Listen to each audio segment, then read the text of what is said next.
Hey everybody, welcome to the Atheist Experience. We are live. Today is Sunday, June 13th, 2010. I'm Matt Delaney. Joining me this week, Jeff D. Hi, Matt. How you been? Good. You? I've been pretty good. We are a live public access television program sponsored by the Atheist Community of Austin. The ACA is a 501c3 nonprofit educational organization promoting positive atheism and the separation of church and state. For more information about the ACA, you can visit the website www.atheist-community.org. There you can find our frequently asked questions page about who are we, what do we believe, what don't we believe, why don't we believe it, etc. You can also find information about our various events, including the Atheist Happy Hour, which is every Thursday at the Dog and Duck Pub beginning at around 7 o'clock. And I'm doing these announcements in just whatever order I feel like, so they'll scramble for the right screens. And the ACA has weekly meetings every Sunday at Romeo's on Barton Springs Road beginning at around 11 o'clock, or 11:30 actually, see, 11:30. Except for the first Sunday of the month when we host a lecture series at the Austin History Center located at the corner of 9th and Guadalupe. Next month's lecture is it Amy Parsons next month? Yes. Yeah, Amy Parsons from Camp Quest, Texas. Will be down to talk to us then. Any atheist or atheist-friendly person is welcome to come to any of our events. You don't have to be a member to attend. And after this program is over, we get together for dinner at Threadgill's at 301 West Riverside Drive. See, I can say it before they can even get it up on the screen. We're on the air till about 6 o'clock. We'll be down at dinner around 6:30 or so. That is also open to the public, unless you're coming down to preach, proselytize, or provoke, in which case, please piss off. I'm kidding. Just don't come down and cause trouble. Anybody else who wants to come down and actually have a decent conversation or have some dinner, you're all welcome to do that. There's no membership requirements for that either. There's upcoming events in addition to our regularly scheduled events, and I need to start pushing it more. And one is our yearly Bat Cruise. For those who don't know, Austin, Texas has the largest metropolitan bat population, I think, on the planet, if not at least in the country. And every September we get together, we rent a boat down at the lake and go out, take some food, snacks, drinks, whatever, have a good time, and then watch the bats come out at night. This year, we're planning on starting it off with an afternoon lecture, which we're still finalizing the details for. Although right now the plan is for me to update and amplify my Superiority of Secular Morality lecture, which we'll use as kind of the kickoff to the Bat Cruise event. And also, after the Bat Cruise is over, there are a number of us every year who get together and go to the 10 o'clock show at Esther's Follies on 6th Street. That's not being organized by the ACA. It's just too much hassle to try and figure out who wants to go and who doesn't, and get tickets, and should we, try to book the whole venue, etc. So I'll give it more reminders as we get closer to it. But for the people who want to go to this musical comedy magic extravaganza, I guess, you can go online. We'll have a link on our website to the Esther's Follies website, and you can look into possibly getting your tickets and joining us there afterwards. In addition to this program, the ACA also sponsors a bi-weekly internet audio podcast called The Nonprofits. You can go to nonprofitsradio.com for more information about the show. That's PHETS. It's currently on hiatus until probably early to mid-August.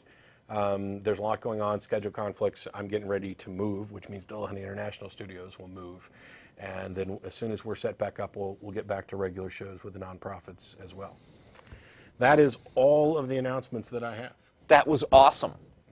You have done this before, haven't you? Once or twice. I wouldn't say that was awesome, though. It was awesome. Cool. You didn't have to. I said it was awesome. Awesome. Jeff thinks it was awesome. It's a live call-in show. Yeah. Which I didn't mention that if you don't get through on the telephone today, see, this is how unawesome you made a mistake. If you don't get through on the telephone today, or you don't want to, you can email tv@atheist-community.org. That goes to myself, the co-host, some of the people behind the scenes. Obviously, we get so much email, we cannot possibly answer all of it, but we do our best to answer a good chunk of it.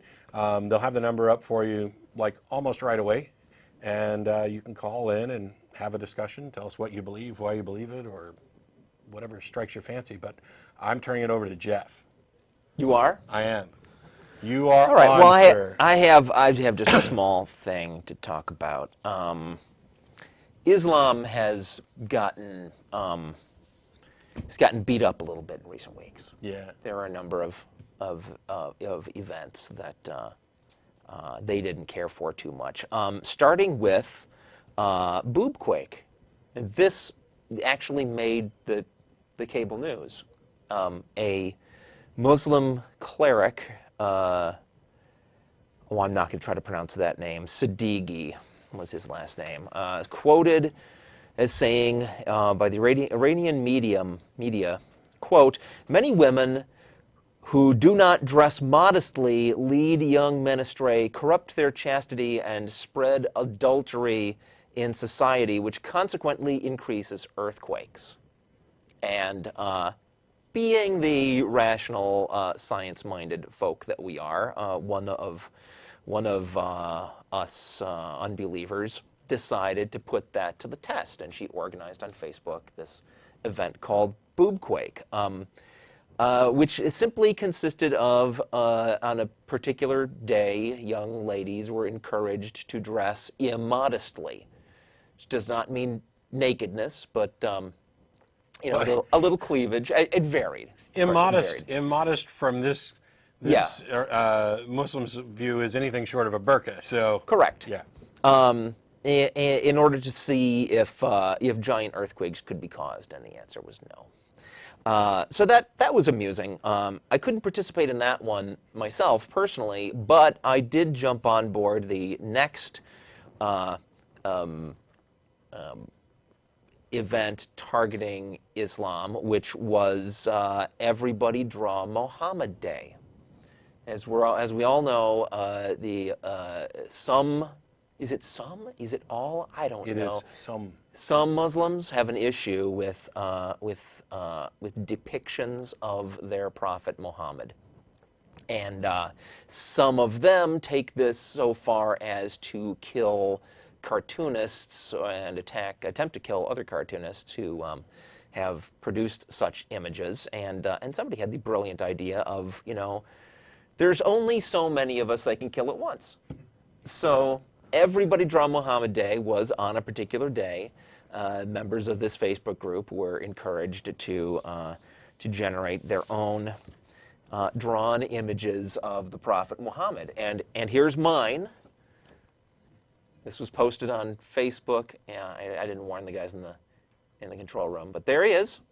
This is actually inspired by actual medieval paintings of Muhammad as he is depicted in those paintings. I quite enjoyed drawing the turban. That was an interesting arrangement of lines.